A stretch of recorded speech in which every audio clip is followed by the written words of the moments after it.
Momento propício, celebrando esta missa votiva ao preciosíssimo sangue de Jesus, para fazermos uma pequena catequese sobre a Santa Missa. O que consiste a Santa Missa? Somente no céu iremos compreender que divina maravilha é a Santa Missa. Por mais que nos esforcemos, por mais santos e inspirados que sejamos, nada mais podemos fazer a não ser balbuciar pobres palavras como as crianças, se quisermos falar sobre esta obra divina que está acima da compreensão dos homens e dos anjos. Um dia alguém fez um pedido ao Padre Pio: Padre, explique-nos a missa. Meus filhos, respondeu o Padre, como eu vos posso explicá-la? A missa é infinita como Jesus. Perguntai a um anjo o que é a missa, e ele vos responderá com toda a verdade: eu sei o que ela é, porque se celebra. Contudo, eu não sei o tamanho do valor que ela tem. Um anjo, 1000 anjos no céu sabem disso e assim pensam.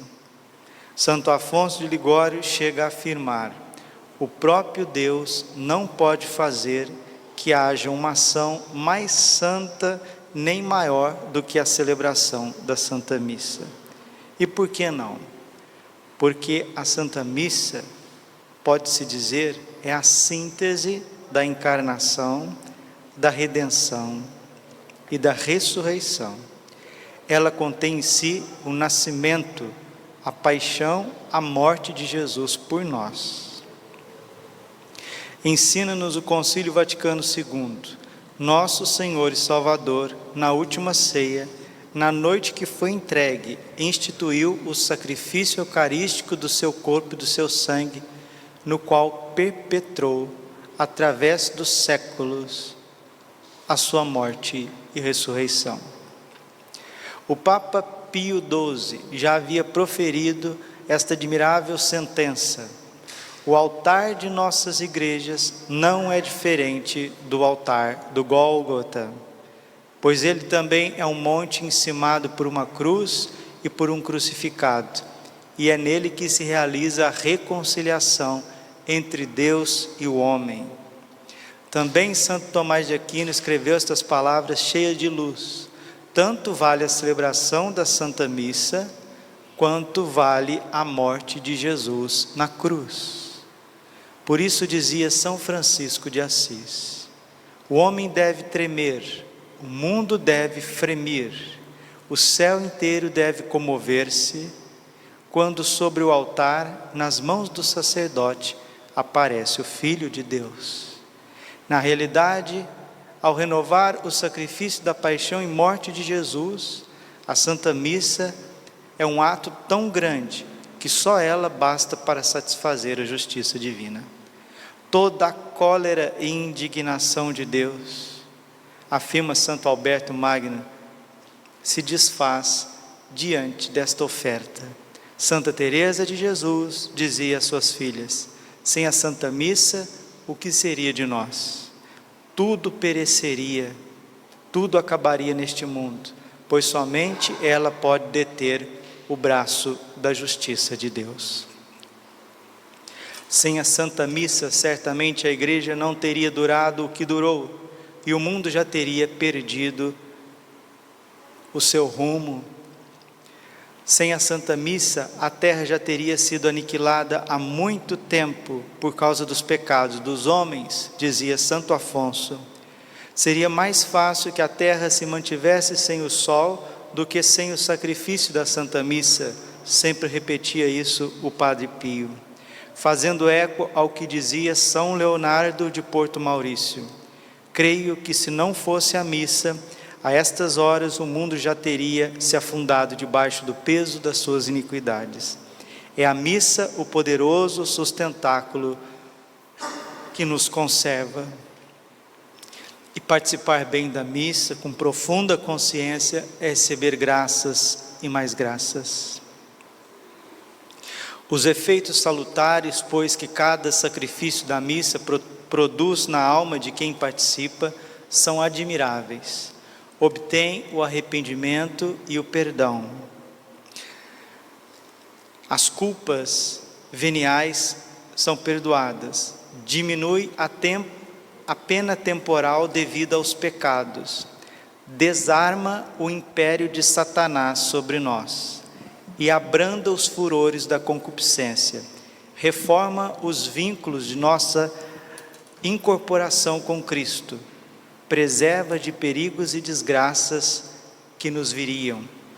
Abrevia a duração do nosso purgatório e aumenta o grau de glória no céu.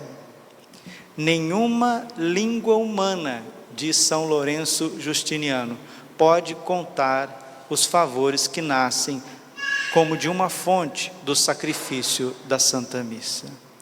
O pecador que se reconcilia com Deus, o justo que se torna mais justo, as culpas que são canceladas, os vícios que são erradicados, as virtudes e os méritos que crescem, as insídias do diabo que são confundidas. Por isso, São Leonardo de Porto Maurício não se cansava de exortar as multidões que o escutavam. Ó povos enganados, que é que estáis fazendo? Por que é que não ides correndo para as igrejas, para lá ouvirdes todas as santas missas e participar de todas as santas missas que puderdes? Por que é que não quereis imitar os anjos que, quando se celebra a Santa Missa, descem do paraíso em grande número e vêm ficar ao redor do altar em adoração, intercedendo por nós? Se é verdade que todos nós temos necessidades das graças de Deus para esta vida e para outra, nada nolas pode melhor obter de Deus como a participação da Santa Missa. São Felipe Neri dizia: com a oração pedimos mais graças a Deus, mas na Santa Missa obrigamos Deus a nola conceder. A oração feita durante a missa empenha todo o nosso sacerdócio, tanto o sacerdócio ministerial, exclusivo do padre, como o sacerdote comum dos fiéis. Na Santa Missa, nossa oração fica unida à oração de Jesus, que se imola por nós. Os dois momentos mais importantes da Santa Missa, quando nós estamos intercedendo na oração eucarística, é quando se reza pelos vivos e pelos mortos. Ali se recebe muitas graças, graças infusas, porque nós participamos da intercessão que nosso Senhor Jesus Cristo faz ao Pai. De modo particular, na hora da morte, as missas que tivermos participado com devoção serão para nós a maior consolação e esperança. E uma missa participada durante a vida será para nós mais salutar que muitas missas participadas por outros em nosso favor depois da nossa morte. São José Cotolengo garante que terá uma santa morte aquele que participa muitas vezes da Santa Missa. Terá uma santa morte quem participa muitas vezes bem com a adoração da Santa Missa. Isso ensina São José Cotolengo. Também São João Bosco considera um sinal de predestinação a participação em muitas missas. Fica certa, disse Jesus a Santa Gertrudes, de que quem participa devotamente à Santa Missa, eu lhe mandarei nos últimos instantes de sua vida tantos dos meus santos para confortá-lo e protegê-lo, quantas tiverem sido as missas por ele bem participadas. Olha esse ensinamento de Santa Gertrudes. Jesus falou para ela que quanto mais a gente participar da missa com amor, tanto mais será o socorro que Ele enviará na hora da nossa morte. Que coisa maravilhosa! É o coração de Jesus. Como isso é consolador! Tinha razão o santo Curadars de dizer: se conhecêssemos o valor do santo sacrifício da missa, com quanto maior fervor nos poríamos a participá-la. São Pedro Julião e Mar assim exortava a cada um dos cristãos: fica sabendo, ó cristão, que a Santa Missa é o ato mais santo da religião. Tu não poderias fazer nada de mais glorioso em honra de Deus, e nada de mais vantajoso para a tua própria alma do que participar piedosamente a Santa Missa, e quanto mais vezes te for possível. É impressionante como que os católicos participam da missa de qualquer jeito, né? É impressionante, é uma banalização. Por isso que o mundo está do jeito que está. As pessoas são ansiosas, medrosas, cheias de raiva, de impureza, não tem noção da igreja, das coisas da igreja, não tem noção, porque não busca, e quando se dá as graças, também não recebe. Parece que está usando um plástico, né? Uma couraça, que parece que não entra as coisas de Deus na vida das pessoas. Infelizmente, isso está espalhado, é uma praga por todos os lados, pelo mundo inteiro, a banalização da Santa Missa. Santo Agostinho já dizia aos seus fiéis, século V: todos os passos que alguém dá para ir participar da Santa Missa são contados por um anjo, e por eles Deus lhe concederá um prêmio muito grande nesta vida e na eternidade. Santo Curadars acrescenta: como fica feliz o anjo da guarda quando acompanha uma alma que vai à Santa Missa. E São Bernardo dizia: temos mais merecimento em participar devotamente de uma Santa Missa do que distribuir aos pobres todos os nossos bens ou sair peregrinando por toda a terra. A Santa Missa é a entrega do Filho de Deus por nós. E o Catecismo da Igreja Católica, no parágrafo 1385, o Catecismo nos ensina como que nós devemos participar da missa. A Igreja nos ensina. Parágrafo 1384. Essa é uma pequena catequese para que a gente não participe da missa de qualquer jeito mais. O Senhor nos convida insistentemente a recebê-lo no sacramento da Eucaristia. Em verdade vos digo, se não comerdes a carne do Filho do Homem e não beberdes o seu sangue, não tereis a vida em vós mesmos.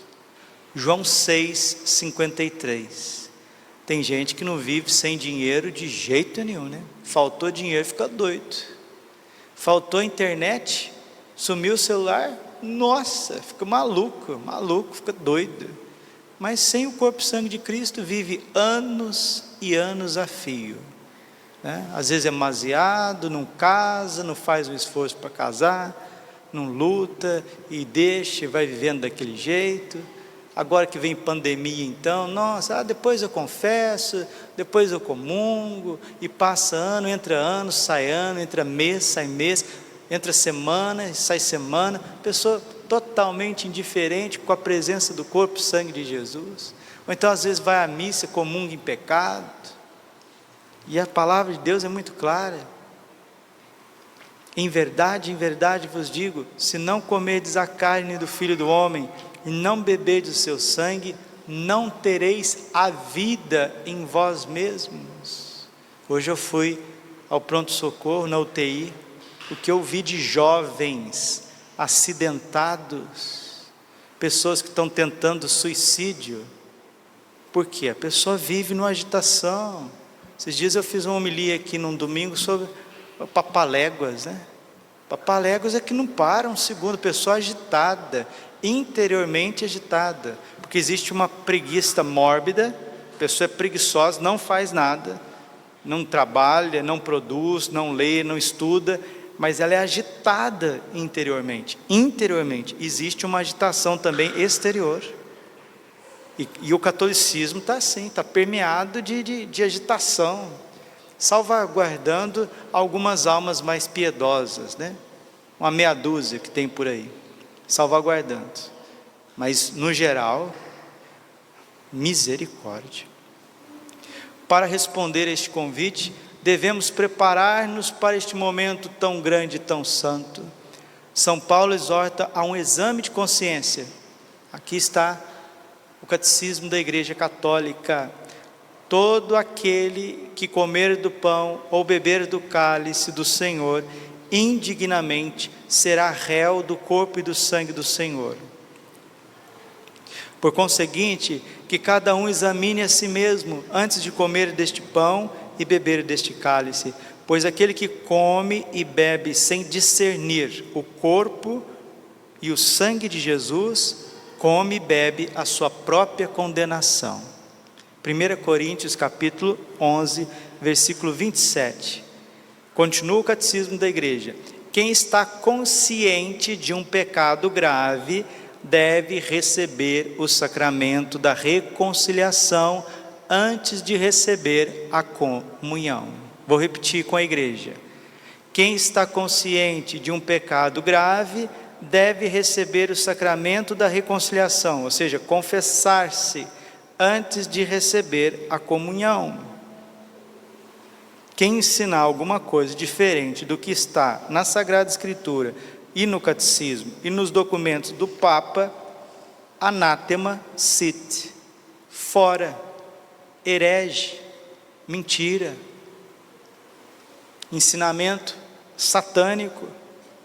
Nós estamos diante daquilo que é mais santo, que são os santos mistérios, corpo e sangue de nosso Senhor. Diante da grandeza desse sacramento, diz o Catecismo, 1386, diante da grandeza deste sacramento, o fiel só pode repetir humildemente e com fé ardente a palavra do centurião romano: Domini non sum ut intri sub tecum meum, sed tanto dic verbum et sanabitur anima mea. Senhor, eu não sou digno que entreis em minha morada, mas dizei uma palavra e eu serei salvo. Na divina liturgia de São João Crisóstomo, os fiéis oram do mesmo jeito antes de receber o Santíssimo Sacramento. Da vossa ceia mística, Senhor, fazei-me participar hoje, ó Filho de Deus, pois não revelarei o mistério aos vossos inimigos, nem vos darei o beijo de Judas, mas como o ladrão, clamo a vós: lembrai-vos de mim, Senhor, lembrai-vos de mim no vosso reino. A fim de se prepararem convenientemente para receber esse sacramento, os fiéis observarão o jejum prescrito pela Igreja. 1 hora antes de participar da Santa Missa. É bom, a missa é às 19 horas, então depois das 18 eu não me alimento. Ah, não, mas não é antes da missa, é antes da comunhão. Será que não pode se organizar um pouquinho? Então, tem muitos católicos que vêm à missa, passa na sorveteria, passa no supermercado, passa no espetinho, come, vem à missa, e vem. Meu Pai amado, meu Deus, no começo da igreja, quando a liturgia eucarística ia ser celebrada, o diácono vinha e dizia: fora os catecúmenos, catecúmenos fora, ou seja, aqueles que ainda não tinham a fé católica, não tinham recebido o batismo, o crisma, eles não estavam aptos para receber o corpo e o sangue de Cristo. É muito claro na liturgia da igreja, nos vários ritos, tanto o rito bizantino, quanto o rito ambrosiano, de São João Crisóstomo, o rito copta, maronita, melquita, bracarense, o rito romano, se administra o Santíssimo Sacramento para quem tem fé católica. Não dê aquilo que é santo aos cães. não dê pérola aos porcos, não dá mais, não tem condições mais. Meu Deus, misericórdia, misericórdia. E o catecismo, no parágrafo 1388, termina nos mostrando como que nós devemos participar da Eucaristia. É consentâneo com o próprio sentido da Eucaristia que os fiéis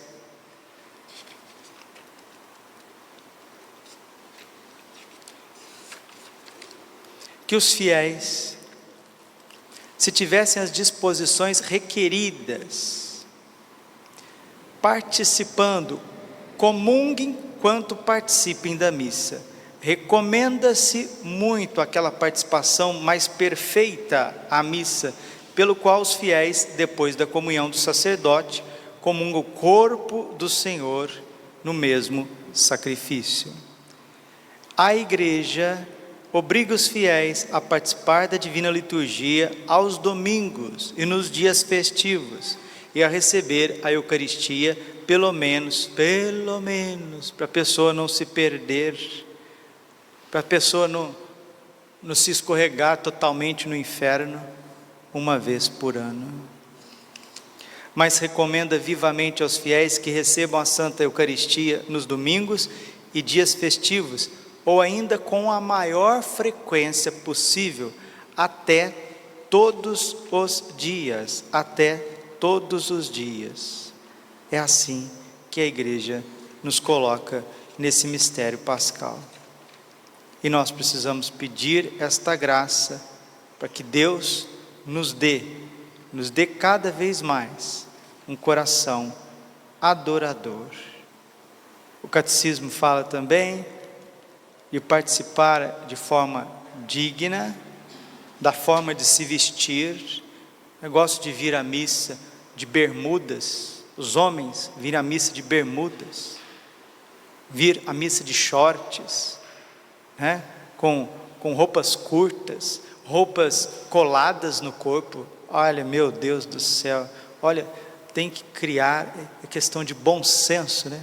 Diz que caldo de galinha e bom senso não faz mal para ninguém, né? Um pouquinho de bom senso não faz mal para ninguém. Um pouquinho de desconfiômetro com as coisas de Deus, com as coisas santas, com as coisas de Deus. Então nós precisamos cada vez mais entender esse mistério. E para aqueles que são católicos de verdade, que ainda têm fé, vão colher muitos frutos. Diz São João Crisóstomo: deu-se todo a nós, não reservando nada para si. Não comungar seria o maior desprezo a Jesus, que se sente doente de amor. São Boaventura diz: ainda que friamente se aproxime para comungar, confiando na misericórdia de Deus, ela fará o resto. São Francisco de Sales: duas espécies de pessoas devem comungar com frequência: os perfeitos para se conservarem perfeitos, e os imperfeitos para chegarem à perfeição. Santa Teresa d'Ávila: não há meio melhor para se chegar à perfeição. Não percamos tão grande oportunidade para negociar com Deus. Ele, o Senhor Jesus, não costuma pagar mal a hospedagem, se o recebemos bem. Devemos estar na presença de Jesus sacramentado, como os santos do céu estão diante da essência divina. Preparar para participar da missa, participar com adoração, fazer boa ação de graça. São Bernardo ensina: a comunhão reprime as nossas paixões, ira e sensualidade principalmente. Quando Jesus está presente corporalmente em nós, ao redor de nós montam guarda de amor os santos anjos. Santo Ambrósio: eu que sempre peco, preciso sempre do remédio ao meu alcance. Você vê que são os maiores santos doutores de todos os tempos, como que eles são pobres em espírito, são pobres, são simples, não conseguem viver sem Jesus, Agora, o ser humano não consegue viver sem internet, sem Nescau, Netflix. Fica doido, fica maluco. Agora, sem Jesus, Deus, depois eu vou lá. Meu Pai amado, os anjos ficam estarrecidos, os próprios anjos ficam estarrecidos. É impressionante a vileza do pecado, a baixeza intelectual, racional de um ser humano. Pior quando é batizado, pior ainda quando talvez seja clérigo. É impressionante, impressionante. São Gregório Nazianzen: este pão do céu requer que se tenha fome. Precisa entender o que nós estamos fazendo. Ele quer ser desejado. O Santíssimo Sacramento é fogo que nos inflama, de modo que, retirando-no do altar, espargimos tais chamas de amor que nos tornam terríveis ao inferno. Quem comunga bem, quem valoriza o sacrifício de Jesus, tem um hálito eucarístico, e os demônios não conseguem ficar perto, Santo Tomás de Aquino diz: a comunhão destrói a ação do demônio. Só que demônio, o povo está nem aí com demônio, o povo está preocupado com coronavírus. Nossa, coronavírus, todo dia, esse é o inimigo maior, meu Deus, coronavírus, pandemia, crise, isso aí é preocupação. Demônio isso é coisa de ficção, isso é obscuridade da Idade Média. Que bobagem é essa, demônio? Isso é coisa da tua cabeça. Isso é igreja medieval, obscurantista, né? Igreja da Inquisição, que pôs essas coisas na cabeça de vocês, né? Nossa luta é contra o coronavírus. Ele sim, nossa, coronavírus, nossa, isso é complicado. Meu Deus do céu, coronavírus matou não sei quantos milhões, matou não sei o quê, matou não sei quantos mil. O ser humano, como um bicho selvagem, perdeu a noção metafísica do seu ser, da eternidade, de Deus, da salvação, do paraíso, da condenação eterna, da autoexclusão, da presença de Deus, e vai vivendo que nem um bicho, vai vivendo que nem um Pai amado, misericórdia. Santo Afonso ensina: ficai certos de que todos os instantes da vossa vida, o tempo em que passardes diante do divino sacramento, será o que vos dará mais força durante a vida, mais consolação na hora da morte e mais glória na eternidade. São Pio X, Papa Eucarístico: a devoção à Eucaristia é o mais nobre de todas as devoções, porque tem o próprio Deus por objeto. É mais salutar, porque nos dá o próprio autor da graça. É mais suave, porque suave é o Senhor. Se os anjos pudessem sentir inveja, nos invejariam, porque podemos comungar. E Santo Agostinho, na sua inteligência angelical, ele nos diz: não somos nós que transformamos Jesus Cristo em nós, como fazemos com os outros alimentos que tomamos, mas é Jesus Cristo que nos transforma nele.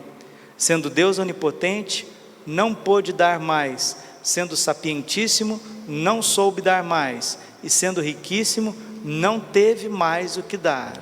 A Eucaristia é o pão de cada dia, que se toma como remédio para a nossa fraqueza de cada dia. Há 1500 anos atrás, Santo Agostinho já incentivava a comunhão frequente. Na Eucaristia, a Virgem Maria perpetua e estende a sua maternidade sobre nós. Santos padres são eucarísticos, os grandes bispos, doutores da igreja. São Gregório de Nissa: nosso corpo, unido ao corpo de Cristo, adquire um princípio de imortalidade, porque se torna um com o imortal. São João Maria Vianney: cada hóstia consagrada é feita para se consumir de amor em um coração humano. E São Pedro de Leão, ele vai além, ele diz que o Senhor, ele dispôs uma santa comunhão para cada dia da nossa vida. Desperdiçaríamos se não recebêssemos. Santa Teresinha, não é para ficar numa âmbula de ouro que Jesus desce a cada dia do céu, mas para encontrar um outro céu, o da nossa alma, onde Ele encontrará suas delícias. Quando o demônio não pode entrar com o pecado no santuário de uma alma, quer pelo menos que ela fique vazia, sem dono e afastada da comunhão. Aqui os escrúpulos, né? As pessoas que não cometem pecados graves, não vivem uma vida devassa, uma vida mundana, mas por conta de escrúpulos vão, por sua conta e risco, se afastando da comunhão. Não procuram um padre para pegar uma opinião, para ter um conselho, mas vão sendo donos de si mesmo. Tem muito escrúpulo. Nossa, o que tem de gente escrupulosa que afasta da comunhão. Essa é uma armadilha de Satanás. E a pessoa poderia comungar com frequência e não o faz. Por quê? Porque não conversa, não dialoga, não procura o sacerdote na confissão ou numa direção, no aconselhamento. Aí o demônio não leva as pessoas para pecados graves, mas derruba uma enxurrada de escrúpulos e a pessoa fica sem receber o Santíssimo Sacramento. Terminemos. Santa Margarida Maria Alacoque, nós não saberíamos dar maior alegria ao nosso inimigo, o demônio, do que afastando-nos de Jesus, ao qual lhe tira o poder que ele tem sobre nós. Tristeza, angústia, tribulação, quer vencer isso? Participa bem da missa, comunga, não tem tristeza, não tem angústia, não tem problema que resista a uma adoração bem feita do santo sacrifício de Jesus, se unir a Jesus, receber o corpo e o sangue de Jesus com adoração. O Senhor faz nova todas as coisas, transforma tudo. São Felipe Neri, a devoção ao Santíssimo Sacramento é a devoção à Santíssima Virgem, são não o melhor, mas o único meio para se conservar a pureza. Somente a comunhão é capaz de conservar um coração puro aos 20 anos. Não pode haver castidade sem a Eucaristia. Somente a comunhão nos dá a graça da castidade. São Felipe Neri, senão a alma será bandoleada pela concupiscência e pelas tentações contínuas. Santa Catarina de Gênova, o tempo passado diante do sacrário é o tempo mais bem empregado da minha vida. E São João Bosco, ele convida todos nós, jovens de todos os tempos, jovens de todas as idades, não omitais nunca a visita a cada dia ao Santíssimo Sacramento, ainda que seja muito breve, mas contanto que seja constante. Quereis que o Senhor vos dê muitas graças? Visitai-o muitas vezes. Quereis que Ele vos dê poucas graças? Visitai-o poucas vezes. Quereis que o demônio vos assalte? Visitai raramente a Jesus sacramentado. Por isso que as pessoas estão perturbadas, não está perdendo o costume de fazer adoração, de visitar, entrar na igreja, ir no sacrário. Aliás, nem abrem as portas das igrejas, nem abrir as igrejas não abrem, para que os fiéis possam entrar e adorar, nem velam pela presença de Jesus. Olha, São João Bosco dizia que uma má companhia é pior do que um demônio. Se um demônio vem ali na frente, você sabe que ele é o demônio, você sai correndo ou enfrenta ele. Agora, esses falsos católicos, você acha que a pessoa é católica, tem todo um jeitinho de católico, mas vive uma vida pecaminosa, carnal, longe de Deus. Cuidado, hein? Cuidado, porque isso aí, ó, terrível, terrível. Vigiai, vigiai. Quereis que o demônio fuja de vós? Visitai a Jesus muitas vezes. Quereis vencer ao demônio? Refugiai-vos sempre aos pés de Jesus. Quereis ser vencidos? Deixai de visitar Jesus. A Santa Missa é o maior dom que Deus nos fez. Para participar dela, precisamos participar bem, entender, estudar um pouquinho os mistérios, fazer uma catequese e depois comungar com o coração aberto, e serão graças e mais graças, frutos abundantes de misericórdia e do amor de Deus nas nossas vidas. Glória ao Pai, ao Filho e ao Espírito Santo, como era no princípio, agora e sempre. Coração imaculado de Maria, confiança, saúde e vitória.